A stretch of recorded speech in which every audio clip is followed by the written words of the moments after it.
दोस्तों, ये कहानी उन 7 अंतरिक्ष यात्रियों की है जो 1 फरवरी 2003 को कोलंबिया स्पेस शटल के दुर्घटना का शिकार हो गए। इन 7 यात्रियों में एक नाम ऐसा था जिसने भारत को गर्व महसूस कराया। वह थी मिशन स्पेशलिस्ट कल्पना चावला। 1 फरवरी 2003 को नासा का कोलंबिया स्पेस शटल पृथ्वी पर लौट रहा था। 7 अंतरिक्ष यात्री, जिनमें कल्पना चावला भी शामिल थीं, ने अंतरिक्ष में 16 दिन बिताए थे। उनकी वापसी के लिए उनके परिवार और दोस्त उत्साह से इंतजार कर रहे थे। यह उड़ान उनके लिए खास थी, लेकिन नासा के लिए यह एक सामान्य मिशन था, क्योंकि यह कोलंबिया प्रोग्राम की 28वीं उड़ान थी। दुर्घटना की शुरुआत सुबह के 8:44 बजे थे। कोलंबिया शटल ने पृथ्वी के वायुमंडल में पुनः प्रवेश किया। शुरू में सब कुछ सामान्य लग रहा था।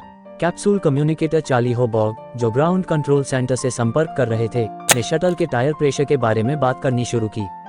मिशन कमांडर रिक हसबैंड ने जवाब देना शुरू किया, लेकिन उनका वाक्य अधूरा रह गया। रोजर, यह उनका आखिरी शब्द था। इसके बाद शटल से संपर्क टूट गया। ग्राउंड टीम ने कई बार संपर्क करने की कोशिश की, लेकिन कोई जवाब नहीं मिला। कुछ मिनट बाद लोगों ने आकाश में एक चमकदार प्रकाश को बिखरते देखा। ये कोलंबिया स्पेस शटल के टुकड़े थे जो टेक्सास के आसमान में गिर रहे थे। नासा को जल्द ही समझ आ गया कि कुछ भयावह हो चुका है। नासा ने उस समय के अमेरिकी राष्ट्रपति जॉर्ज बुश को बताया। कुछ मिनट बाद अमेरिकी राष्ट्रपति जॉर्ज बुश ने राष्ट्र को संबोधित करते हुए कहा, कोलंबिया अब हमारे पास नहीं रहा। कोई भी जीवित नहीं बचा। कल्पना चावला की कहानी। कल्पना चावला का जन्म 17 मार्च 1962 को हरियाणा के करनाल में हुआ था। उनके माता पिता बनारसी लाल और संज्योति चावला विभाजन के समय पाकिस्तान से भारत आए थे। कल्पना परिवार की सबसे छोटी संतान थीं। उनके घर में उन्हें प्यार से मोंटू कहकर पुकारा जाता था। स्कूल में दाखिले के समय उन्होंने खुद अपना नाम कल्पना चुना, जिसका अर्थ है इमेजिनेशन। बचपन से ही कल्पना ने अपने इरादों को स्पष्ट कर दिया था। उनका झुकाव अंतरिक्ष और उड़ानों की ओर था। खाली समय में वो स्थानीय फ्लाइंग क्लब में जाकर हवाई जहाजों को उड़ते हुए देखती और उनके प्रति गहरी रुचि विकसित की। शिक्षा और संघर्ष। कल्पना ने पंजाब इंजीनियरिंग कॉलेज से एरोनॉटिकल इंजीनियरिंग में शिक्षा हासिल किया। इसके बाद वह टेक्सास विश्वविद्यालय से मास्टर डिग्री करने के लिए अमेरिका चली गईं।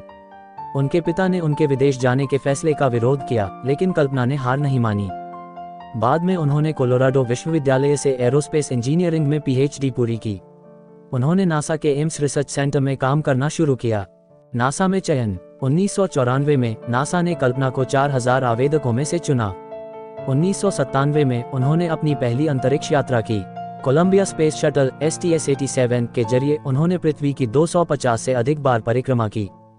दूसरी और आखिरी उड़ान। 16 जनवरी 2003 को कोलंबिया स्पेस शटल ने अपनी आखिरी उड़ान भरी। मिशन STS-107 का उद्देश्य 16 दिनों तक बिना रुके वैज्ञानिक प्रयोग करना था।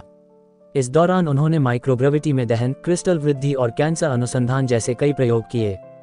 दुर्घटना का कारण। लॉन्च के 81 सेकंड बाद स्पेस शटल से एक फोम का टुकड़ा टूटकर बाईं विंग से टकरा गया। ये टुकड़ा छोटा था, लेकिन अत्यधिक गति 700-900 किलोमीटर घंटा होने की वजह से स्पेस शटल को नुकसान पहुंचा। नासा के इंजीनियरों ने इसे जांचने की सिफारिश की थी, लेकिन उनकी बात नहीं मानी गई।